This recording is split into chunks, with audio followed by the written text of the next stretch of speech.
बिस्मिल्लाहिर्रहमानिर्रहीम। अस्सलामु अलैका या साहिबुल असरे वज़्ज़मान। सामीन कराम, सिलसिला सीरतुन नबी हज़रत मोहम्मद मुस्तफ़ा सल्लल्लाहु अलैहि वसल्लम किस्त नंबर 11। हुज़ूर अकरम सल्लल्लाहु अलैहि वसल्लम ने अपनी ज़िंदगी का आखिरी हज सन 10 हिजरी में किया। इसे हुज्जतुल विदा कहते हैं। मुसलमानों की तादाद 1,20,000 से ज्यादा थी। उर्फा के दिन एक खुतबा दिया और उससे अगले दिन मना में एक यादगार खुतबा दिया, जो खुतबा हुज्जतुल विदा के नाम से मशहूर है। इस खुतबा में उन्होंने इस्लामी तालीमात का एक निचोड़ पेश किया। अरफात से निकलते वक्त रसूलुल्लाह सल्लल्लाहु अलैहि वसल्लम ने फरमाया, ऐ लोगो, ना जाने कि मैं अगले साल को देख सकूंगा या नहीं। ऐ लोगो, मैं जाहिलियत के ज़माने में बहाया गया खून पांव तले रोनता हूँ और पुराने बदले मनसूख करता हूँ। तुम्हारा खून और तुम्हारा माल एक दूसरे पर हराम है उस वक्त तक कि अपने खुदा से मुलाकात कर लो।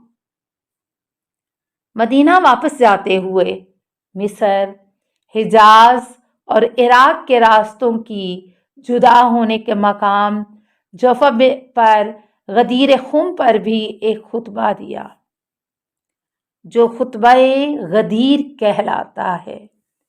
ये उसी खुतबे की मशहूर हदीस है, मन कुन्तु मौला हो फहाजा अलीन मौला हो। सामीन कराम, हज से वापसी के बाद रसूलुल्लाह की सेहत खराब हो गई, लेकिन बीमारी के बावजूद जंगे मौता में मुसलमानों की शिकस्त की तलाफी की गर्ज से उसामा बिन ज़ैद की सरकर्दगी में एक लश्कर तश्कील दिया। बीमारी के दौरान ही आप सल्लल्लाहु अलैहि वसल्लम ने फरमाया, कलम और कागज़ लाओ ताकि मैं तुम्हारे लिए ऐसी चीज़ लिख दूं जिसकी बरकत से तुम कभी गुमराह न होगे।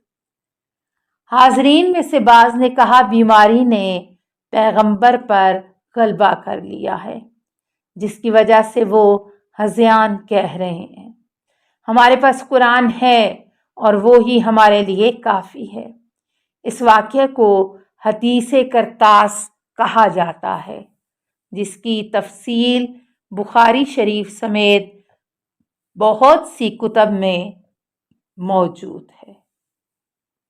एक रवायत के मुताबिक पैगंबर अकरम 28 सफ़र सन 11 हिजरी और दूसरी रवायत के मुताबिक 12 रबीउल अव्वल को 63 साल की उम्र में इंतकाल फरमा गए, जैसा कि नहजुल बलागा में मज़कूर है। वफ़ात के वक्त आपका सर इमाम अली अलैहिस्सलाम के सीने और गर्दन के दरमियान में था। कुछ रवायात के तहत आप सल्लल्लाहु अलैहि वसल्लम को मसमूम करने का भी जिक्र आया है। आप सल्लल्लाहु अलैहि वसल्लम को हज़रत अली ने चंद अफराद के साथ मिलकर गुस्ल और कफन दिया और मस्जिदुन नबी में मौजूद आपके अपने घर में सुपुर्दे खाक किया। शिया अकायद के मुताबिक हज़रत मोहम्मद सल्लल्लाहु अलैहि वसल्लम नबी और रसूल हैं। चुनांचे आप खातिमुल अंबिया हैं, इसलिए आपके बाद कोई पैगंबर नहीं आएगा। हज़रत मोहम्मद सल्लल्लाहु अलैहि वसल्लम उलुल अज़्म अंबिया में से हैं और एक नई शरीयत खुदा की तरफ से बनी नौ इंसान के लिए लाए हैं और इसी शरीयत के ताबे इमाम अली अलैहिस्सलाम ने अपनी पूरी ज़िंदगी गुजारी।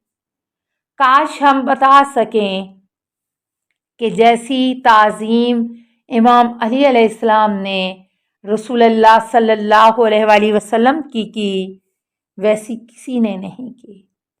फिर भी कोई ये कहे कि इमाम अली अलैहिस्सलाम رسول سے افضل ہیں تو افسوس ہے۔ ایسی سوچ اور بہتان پر پیغمبر چہاردہ معصوم میں سے بھی فضیلت و درجات میں سب سے پہلے نمبر پر ہیں۔ رسول اللہ صلی اللہ علیہ وسلم نے صرف وحی کی وصولی اور ابلاغ میں معصوم تھے، بلکہ آپ زندگی کے تمام شعبوں میں صاحب عصمت تھے۔ نیز رسول خدا صلی اللہ علیہ وسلم سے متعدد معجزات نقل ہوئے ہیں، جن میں سے اہم ترین معجزہ خود قرآن ہے۔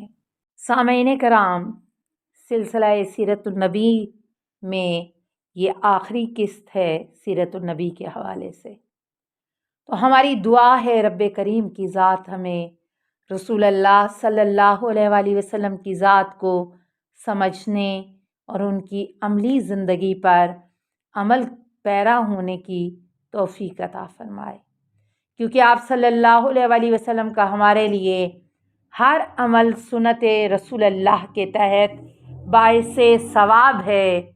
آمین یا رب العالمین۔ السلام علیکہ یا نبی اللہ، السلام علیکہ یا رسول اللہ، السلام علیکہ یا حبیب اللہ، السلام علیکم ورحمۃ اللہ وبرکاتہ۔ اللہم صلی علی محمد و آل محمد۔